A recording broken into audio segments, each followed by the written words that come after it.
When talking about senior services and facilities, there are levels to this. There is a wide range of options with varying degrees of support. So we've got a lot to talk about. Let's get right into it. Hello, everybody. My name is Ebony. I am a death doula, senior supporter, caregiver advocate, an author and a speaker. I was a hospice nurse and an EEG tech, that's brainwaves, and I hope that by watching this channel, you age and die better. So much to talk about today. We're going to talk about levels of care for seniors. There are many different levels that a person may need depending on their physical and mental condition. The most common type of senior care is actually home care, which can provide some basic ADL support, activities of daily living, bathing, dressing, feeding, things of that nature. They can help with administering medications. Some of them even provide some light housekeeping and cooking. This type of care is typically provided by a person's family or by home health aides. Home health aides are provided by in-home care service providers. There are options here. A lot of people think that they're limited when it comes to this space, but there are more and more options that are becoming available all the time. Recently, I've met a few seniors who have opted to take out reverse mortgages on their homes to make repairs or adjustments to their homes so that it's safer for them to age in place in their home, or using that money to actually fund their home health service needs. Home health care is different from in-home care. Home health care involves medical care. Because it involves medical care, it is considered a higher level of care. But home care or in-home care can provide anything from low levels of care to highest levels of care. Whether you're looking for home care or a senior community or facility, the levels of care provided by each of those will progress along similar lines. So let's break down the following options from low level of care to high level of care. Let's just take 5 seconds to acknowledge that there are more and more seniors every day maintaining their independence and rocking it out with no care. We see you. Okay, low level of care, independent living. Independent living is just that. It's seniors living independently, usually in a senior community or in a age 55 plus type of condo. These are apartment style. They have full kitchens to prepare their own meals, even if meals are provided. They're living independently. They're doing their own thing. They may still have their cars. It's really an apartment style situation with some limited support as needed. There are communities that are called CCRCs, continuing care retirement communities. These communities are designed for people to be able to age in place. So you might start off in their independent living apartments or condos. And if you need more care, then you will be able to gradually move up in levels of care, going all the way to memory care if needed. If a facility is claiming to fall underneath this CCRC umbrella, but they don't offer memory care, that's a red flag, because that means that you can't really age in place there if you develop dementia or some other cognitive disorder. Seniors in independent living are living independently, although they'll probably get to skip out on lawn maintenance or snow removal, on having to deal with the trash or other things like that, and they'll still get a lot of amenities usually and activities in these facilities. Assisted living falls under medium level of care. Assisted living facilities have trained caregivers, usually certified nursing assistants that are there to help with ADLs.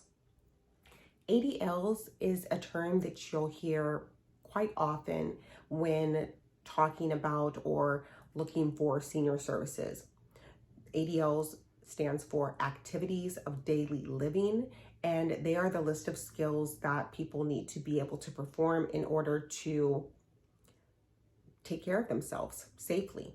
I did a whole video on activities of daily living, and I will link it at the end of this video. You can receive the equivalent of assisted living care in your home or in a assisted living community. These communities usually offer residential care, group dining, and activities with 24-hour support and supervision. They are good for socialization with peers, for reducing loneliness and isolation, and they do have the safety feature of having around-the-clock care.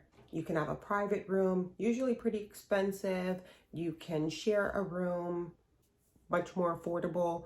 You can also find assisted living care in residential care homes, which provide the same level of care, the same meal preparation, activities, 24-hour care, but inside of a residential home, a smaller, more intimate environment than a larger assisted living facility.